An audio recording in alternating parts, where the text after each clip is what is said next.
वो एक भयानक जंगल था।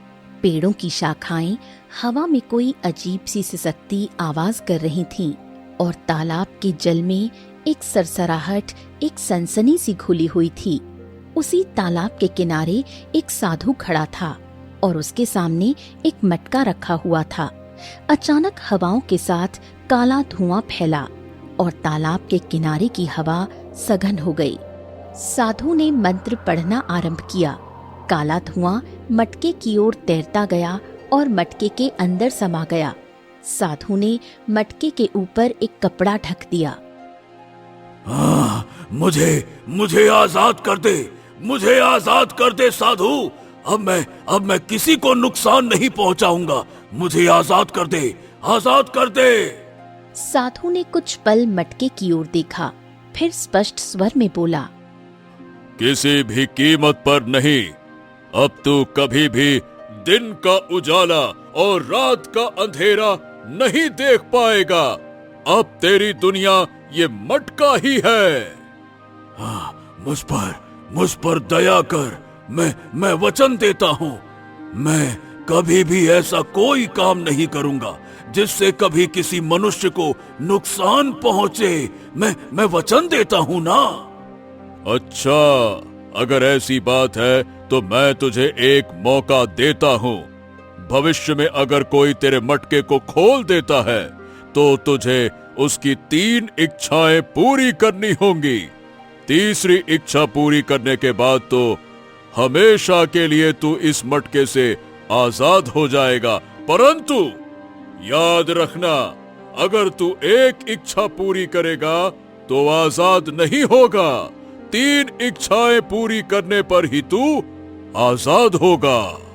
ओम। इतना कहकर साधु ने अंतिम मंत्र पढ़े। मटके पर ढका कपड़ा और मटका दोनों हल्के से चमके। फिर साधु ने मटका उठाकर तालाब में फेंक दिया। रंग बिरंगी चमक में मटका पानी के भीतर से गायब हो गया और साधु भी रंग बिरंगी किरणों से वहां से गायब हो गया। इस घटना के कुछ दिन बाद एक दिन अर्जुन तालाब किनारे जाल फैलाए बैठा था कि तभी दूसरा मछुआरा पास आकर बोला, हाँ अर्जुन भाई, तुम हो तो बड़े भाग्यशाली मछुआरे। अरे भाई, जब भी जाल डालते हो तुम्हारे जाल में भर भर के मछलियां फंस जाती हैं और हमको देखो, हाँ, सुबह से शाम तक यहाँ बैठे रहना पड़ता है। अरे दोस्त, तुम मुझे भाग्यशाली कहते हो, पर मेरी पत्नी को मेरा भाग्य कभी भाता ही नहीं है। जो भी मछलियां मैं पकड़ कर ले जाता हूँ ना, उसे कम ही लगती है। वो पता है क्या कहती है? हैं, इतनी ही मछलियां ले आए।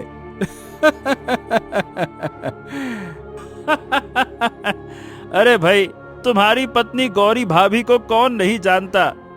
बुरा मत मानना, लेकिन बड़ी लालची है वो, और लालच इंसान की बुरी प्रवृत्ति होती है।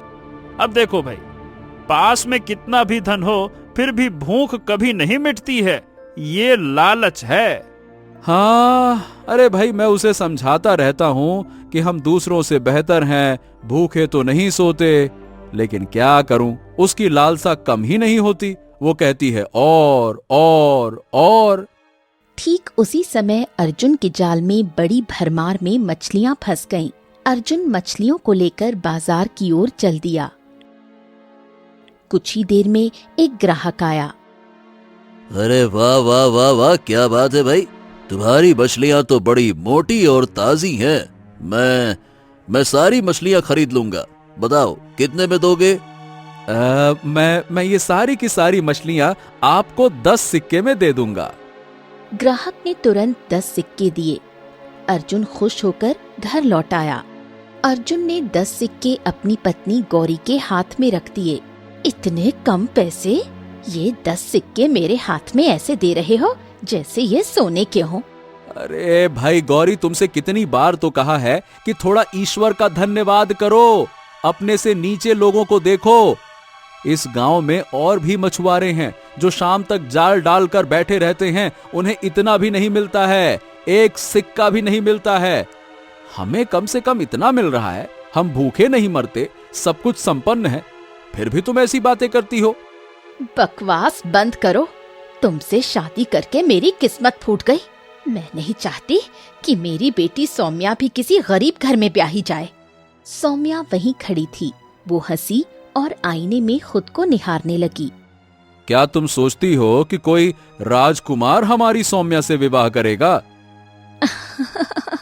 मैं भी किसी राजकुमारी से कम नहीं हूँ। शायद मेरे भाग्य में कोई राजकुमार होगा। तुम्हारी माँ की तरह मत सोचो सौम्या, नहीं तो कभी खुश नहीं रह पाओगी। जो है वही पर्याप्त है, समझी? गौरी गुस्से में बोली, अब से तुम रोज 50 सिक्के मेरी हथेली पर रखोगे। अरे भाई, हमारे गांव में एक ही तालाब है और हमारे गांव में और भी मछुआरे हैं। मछलियां फंस जाने के बाद अगर मैं अपना जाल 2-2, 3-3 बार तालाब में डालूंगा तो बाकी के मछुआरों का क्या होगा? वो सब मेरे खिलाफ हो जाएंगे ना। समझा करो भाई। मुझे कोई फर्क नहीं पड़ता।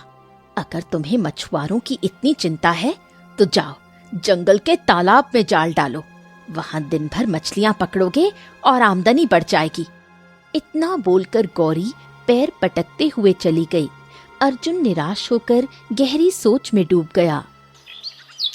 अगली सुबह अर्जुन जाल लेकर जाने ही वाला था कि गौरी आकर बोली, जाने से पहले एक बात याद रखो, आज मुझे 10 सिक्के नहीं चाहिए, मुझे 50 सिक्के चाहिए।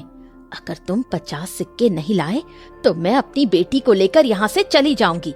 50 सिक्के? अरे भाई, मैं कहां से लाऊंगा 50 सिक्के? मैं तो जो मछलियां पकड़ूंगा वो ज्यादा से ज्यादा बस 10 सिक्कों में बिकती हैं, बस। मुझे कोई मतलब नहीं कि तुम क्या करोगे।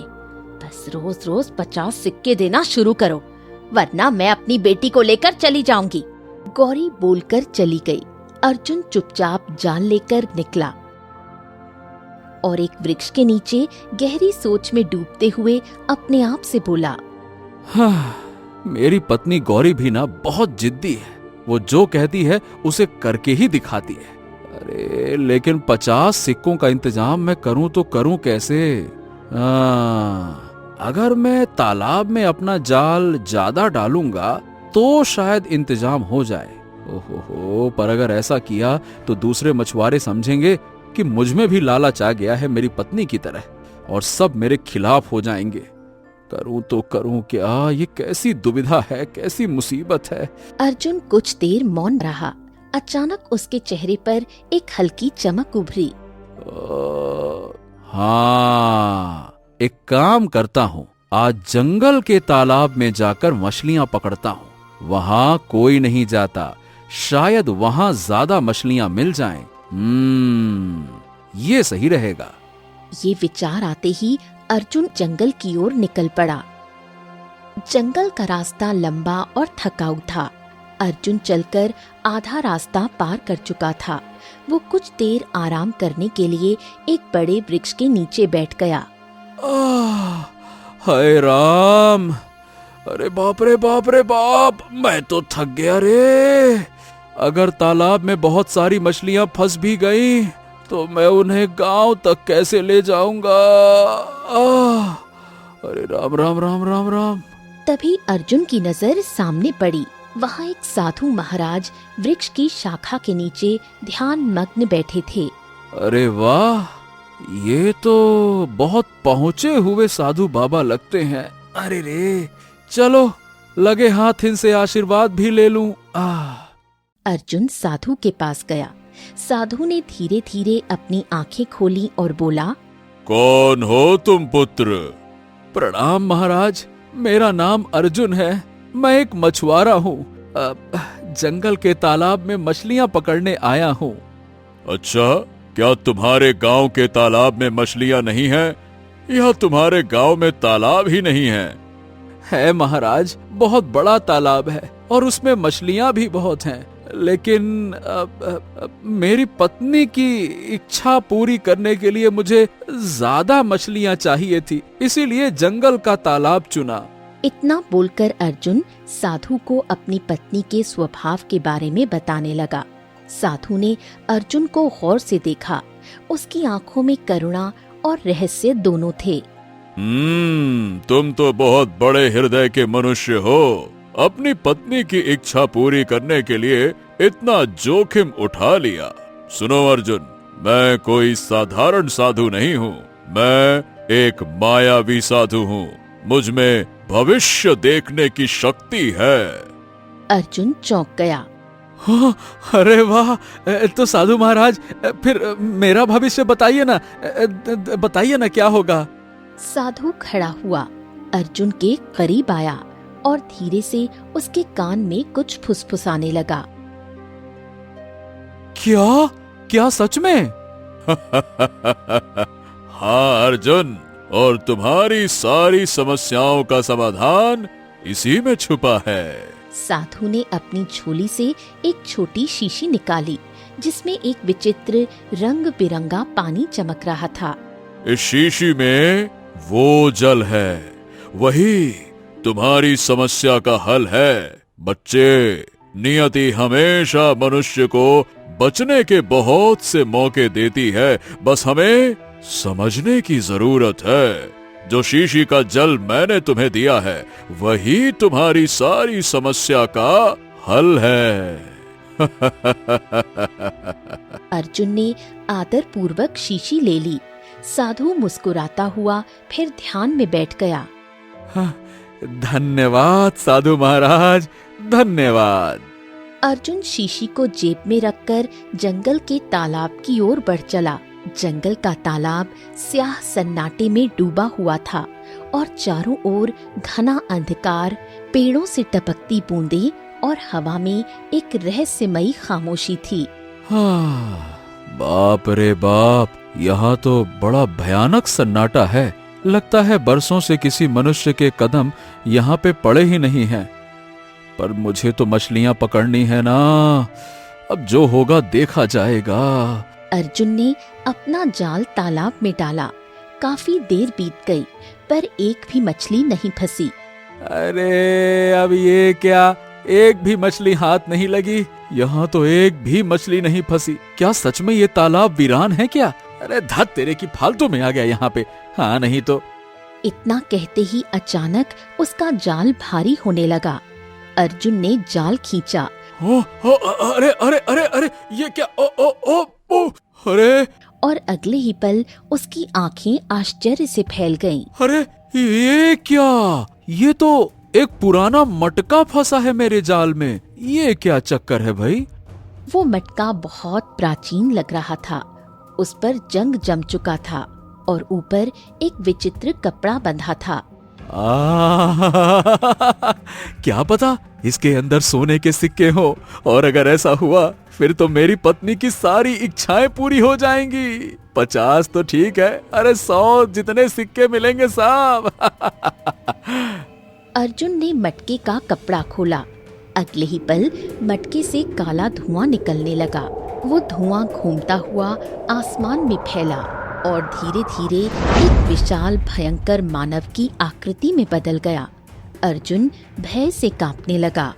हे भगवान, ये क्या है? ये क्या चक्कर है? वो आकृति अपनी जलती हुई आंखों से अर्जुन को घूरने लगी। हवा रुक गई, पेड़ थरथराने लगे। वो विशाल मानव आसपास देखने लगा और तेज आवाज में हंसने लगा।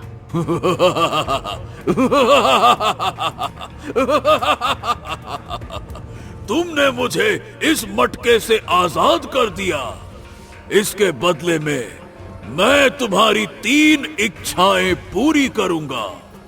ये सुनकर अर्जुन चौंक गया। उसके मन में कुछ डर कम और उम्मीद की किरण जाग गई। लेकिन तुम्हें इस मटके में कैद किसने किया? अरे बकवास मत कर, तुझे इतिहास से क्या लेना देना। तुझे मैंने बताया कि मैं मटका देव हूँ। अब तेरी 3 इच्छाएं मांग, मैं 3 इच्छाएं ही पूरी करूंगा। बोल। विशाल मानव का स्वर कठोर था और उसकी आवाज गूंज उठी। अर्जुन थोड़ा डरा, पर उसने दिल में ठान लिया कि केवल एक काम के लिए ही वो ये अवसर मांगेगा। मुझे जितना भगवान ने दिया उतने में मैं संतुष्ट हूँ।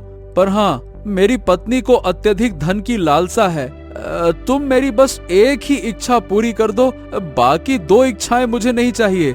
बस तुम मुझे बहुत सारा धन दे दो, बस इतना ही कर दो। ये सुनकर मटका देव बुरी तरह क्रोधित हो गया। नहीं, मैं 3 इच्छाएं ही पूरी करूंगा। तुझे 3 ही मांगनी होंगी। मैं तुझे कुछ समय की मोहलत देता हूँ। इतना कहकर मटका देव दोबारा काला धुआं बनकर मटके के अंदर समा गया। अर्जुन ने मटका उठाया और वो मटके को अपने साथ लेकर अपने घर की ओर चल पड़ा। घर आते ही अर्जुन के हाथ में मटका देख उसकी पत्नी गौरी चौंक गई। है, ये क्या उठा रखा है? अर्जुन ने सारी घटना गौरी को बताई। साधु, शीशी और मटके से निकली विशाल आकृति और 3 इच्छाओं की बात। तुम्हारे जैसा मूर्ख इंसान मैंने नहीं देखा। इतना बड़ा मौका मिला है और तुम केवल एक इच्छा पर अड़े हो। तुम पागल हो क्या? 3 इच्छाएं मिल रही हैं, सब मांग लो।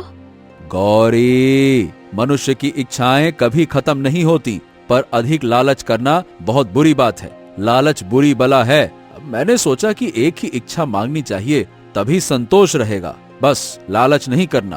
बकवास बंद करो। जब मटका फिर से बाहर निकलेगा तो तुम उसकी बात मानो और कहो कि तुम 3 इच्छाएं मांगोगे। ठीक उसी समय मटके के अंदर से काला धुआं फिर से निकला और देखते ही देखते विशाल मानव की आकृति धारण कर ली। गौरी और उनकी बेटी सौम्या डरकर कांप उठी। क्या तूने मेरी बात पर विचार किया या फिर नहीं? अगर तू मेरी बात नहीं मानेगा तो मैं तुझे और तेरे परिवार को मिटा दूंगा। बोल। हाँ ठीक है, मैं 3 इच्छाएं मांगूंगा। तो मेरी पहली इच्छा है कि मेरी पत्नी को अत्यधिक धन मिले। हमें इतना धन दे दो कि हम बहुत अमीर बन जाएं। मटका देव प्रसन्न हुआ और बोला, हाँ तो ठीक है, तेरी पहली इच्छा पूरी करूंगा। जाओ जंगल में और एक लाल वृक्ष ढूंढो। जब तुम लाल वृक्ष पर पहुंचो तो उसके नीचे खुदाई करना। वहाँ एक प्राचीन खजाना गड़ा है, उसे निकालो। वो तुम्हें अमीर बनाएगा। कुछ समय बाद मैं वापस आकर तुम्हारी दूसरी इच्छा पूछूंगा।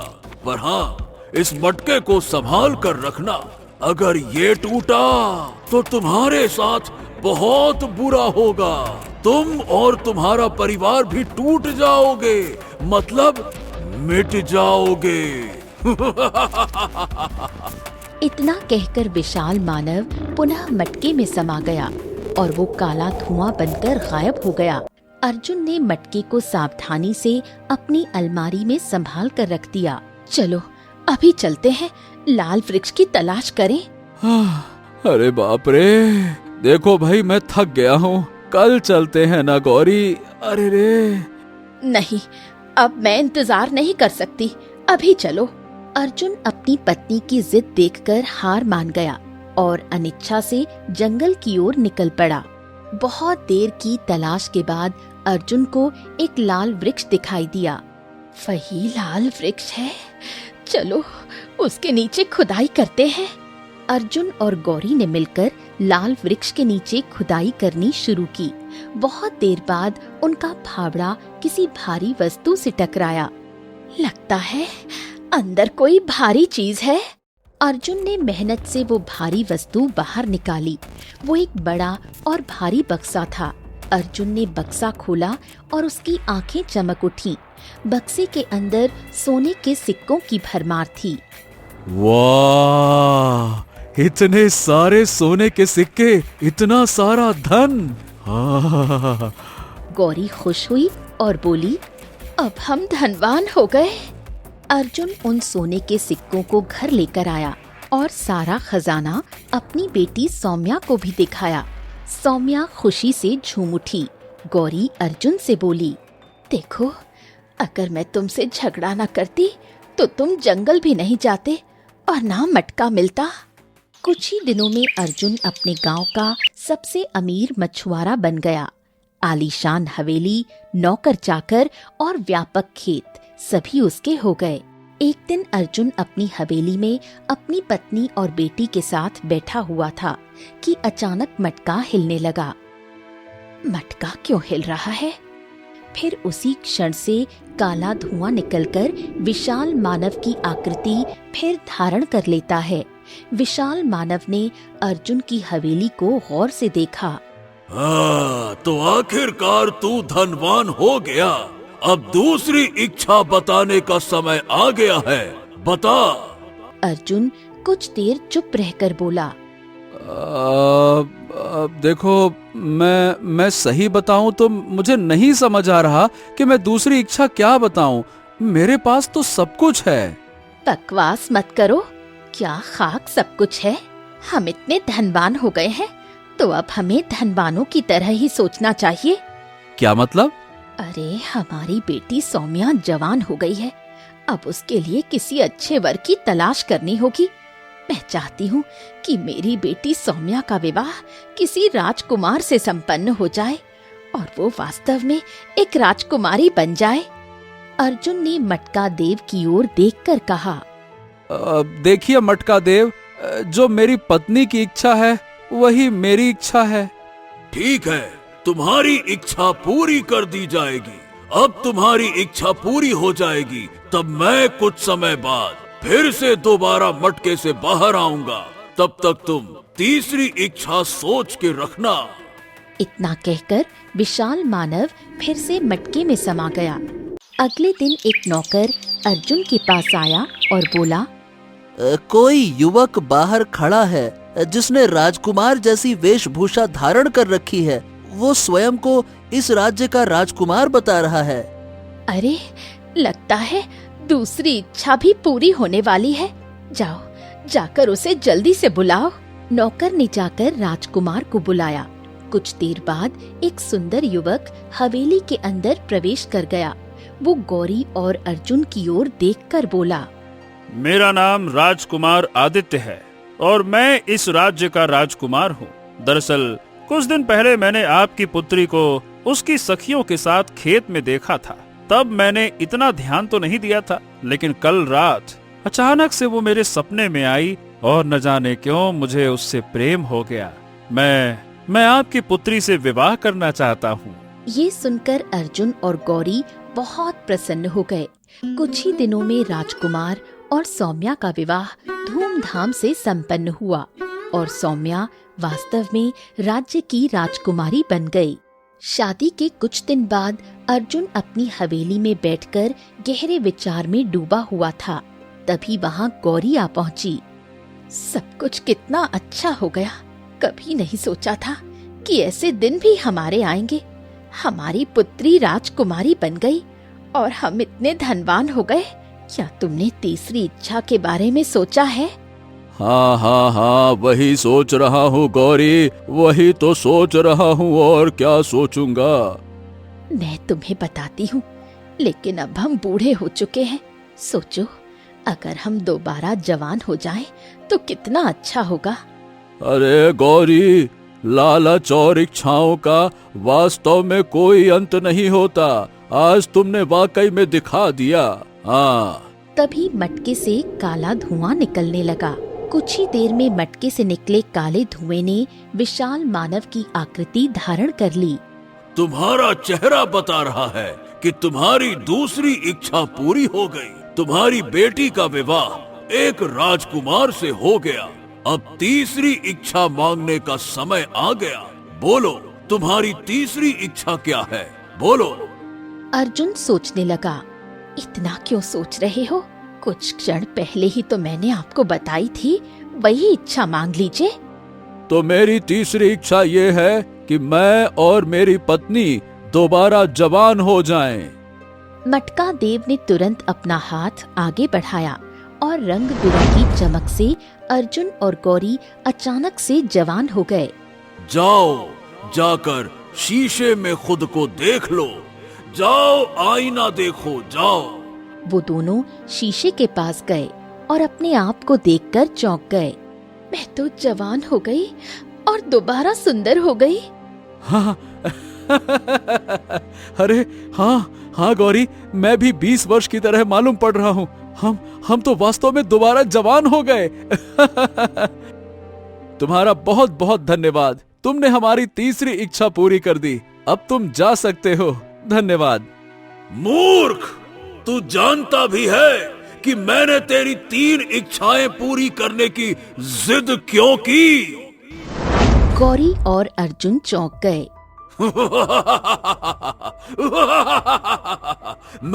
मैं कोई देव वेव नहीं हूँ, बल्कि एक राक्षस हूँ। राक्षस! बरसों पहले मुझे एक साधु ने अपने जादू की शक्ति से इस मटके के अंदर बंद कर दिया था और बंद करते समय मुझसे कहा था कि अगर तू किसी भी मनुष्य की 3 इच्छा पूरी कर देगा तो तू हमेशा हमेशा के लिए इस मटके से आजाद हो जाएगा। और मैं आजाद हो गया। अर्जुन भयभीत हो गया। तभी मटका देव फिर हंसते हुए बोला, अब मैं तुम दोनों को मारकर खा जाऊंगा और फिर पूरे गांव को खाऊंगा। अब मुझे मटके में कोई बंद नहीं कर पाएगा।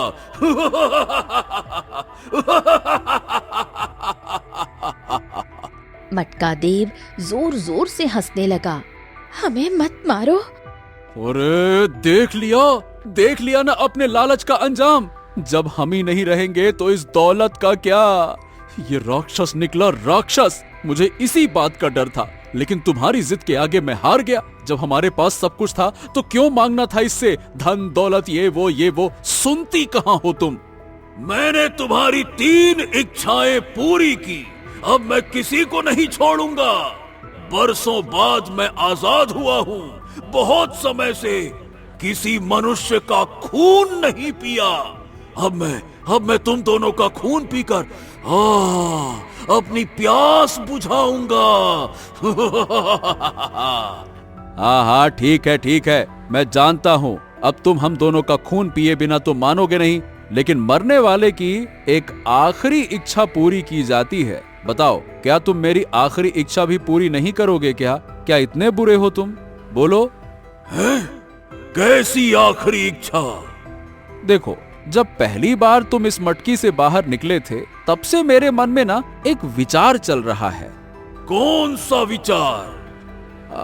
यही कि तुम इतने बड़े राक्षस होकर इतनी छोटी सी मटकी के अंदर कैसे रह सकते हो? मतलब मैं तो नहीं समझ पा रहा। क्यों नहीं कर सकता? मैं राक्षस हूँ। राक्षस छोटे आकार में भी बदल सकते हैं और बड़े रूप में भी। समझ गया। मतलब ये मटकी अंदर से पूरी तरह से सूखी हुई है, इसी वजह से तुम इसके अंदर रह पाए। शायद इसी वजह से इसके ऊपर कपड़ा ढका हुआ था ताकि इसके अंदर पानी ना जाए। धात तेरे की, अगर पानी होता ना तो तुम इसके अंदर रह ही नहीं पाते। ऐसा कुछ नहीं है। अगर इसमें पानी हो तब भी मैं रह सकता हूँ, समझे? मैं नहीं मानता। अच्छा, मेरी बात पर विश्वास करो। मैं तुम्हारी बात का कैसे विश्वास कर लूं? अगर ऐसी बात है तो ठीक है, इस मटकी में थोड़ा सा पानी डाल। तू अब डाल पानी, डाल। अर्जुन ने तुरंत अपनी जेब से वही शीशी निकालकर उसका जल बड़ी फुर्ती से मटकी के अंदर डाल दिया। लो, डाल दिया मैंने पानी। अब देख, तू देख, अभी मैं तेरे सामने इस मटकी के अंदर घुसकर दिखाऊंगा और फिर बाहर निकलकर तुझे ऐसी मौत दूंगा जिसकी तूने कभी कल्पना भी नहीं की होगी। इतना कहते ही राक्षस काले धुएं में बदलकर मटकी के अंदर समा गया। अगले ही पल वो बाहर निकला और फिर से विशाल मानव का रूप ले लिया, लेकिन तभी उसके शरीर में आग लग गई। अरे अरे, आखिरकार तूने इस मटकी के अंदर क्या डाला था? क्या डाला था तूने? बोल बोल। मूर्ख कहीं के, इसका रहस्य मैं कभी नहीं बताऊंगा कि मटकी के अंदर मैंने क्या डाला था। ये तुम कभी नहीं जान पाओगे, कभी नहीं। कुछ ही देर में राक्षस जलकर राख हो गया। आखिर आपने इस मटकी के अंदर कौन सा जल डाला था? हाँ गौरी, मैंने तुम्हें पूरी बात नहीं बताई थी। जब मैं जंगल के तालाब की तरफ गया था तब मुझे वहाँ एक साधु महाराज मिले थे जो भविष्य देखने वाले थे। साधु रहस्यमय अंदाज में अर्जुन के नजदीक आकर आहिस्ता से बोला, अर्जुन, मैंने तुम्हारा भविष्य देख लिया है बच्चे। क्या है मेरे भविष्य में साधु महाराज? तुम बहुत ही जल्द तालाब से एक मटकी निकालोगे। जब तुम उसे खोलोगे तो उसमें से एक भयानक राक्षस निकलेगा। उस राक्षस को बरसों पहले मैंने ही उस मटकी के अंदर कैद किया था। उसने मनुष्यों का जीना हराम करके रखा था। लेकिन हाँ, याद रखना, जब वो राक्षस इस मटकी से बाहर निकलेगा तो वो खुद को मटका देव कहेगा। वो तुम्हें कहेगा कि वो तुम्हारी 3 इच्छाएं पूरी करेगा। ओह, फिर आगे क्या होगा साधु महाराज? फिर वही होगा जो हर लालची मनुष्य के साथ होता है। तुम उसे अपनी 3 इच्छाएं बताओगे और जब वो तीसरी इच्छा पूरी करेगा तब तुम्हें और तुम्हारी पत्नी को वो मार देगा और फिर वो इस दुनिया में तबाही मचा देगा। बाप रे बाप! महाराज, क्या ये भविष्य बदला नहीं जा सकता? यही तो नियति है। भविष्य बदला नहीं जा सकता, लेकिन हाँ, उससे बचने के उपाय जरूर किए जा सकते हैं। तो महाराज, उपाय क्या है, बताइए ना। ये जल लो, यही तुम्हारी रक्षा करेगा। याद रखना अर्जुन, तीसरी इच्छा पूरी होने के बाद जब वो राक्षस तुम्हें मारने की धमकी दे तब धैर्य मत खोना। उससे कहना, तो इतना बड़ा राक्षस होकर इतनी छोटी सी मटकी में कैसे समा जाता है? और वो घमंड में कहेगा कि राक्षस छोटे और बड़े दोनों का रूप ले सकते हैं। फिर तुम उसकी बात पर विश्वास मत करना। उससे कहना, अगर इसमें पानी डाल दूं तो क्या तू तब भी इसके अंदर रह पाएगा? फिर वो क्रोधित हो जाएगा और अपनी बात साबित करने के लिए मटकी में जाएगा। बस तभी तुम इस शीशी का जल उस मटकी में डाल देना और जैसे ही वो बाहर निकलेगा वो जलकर राख हो जाएगा।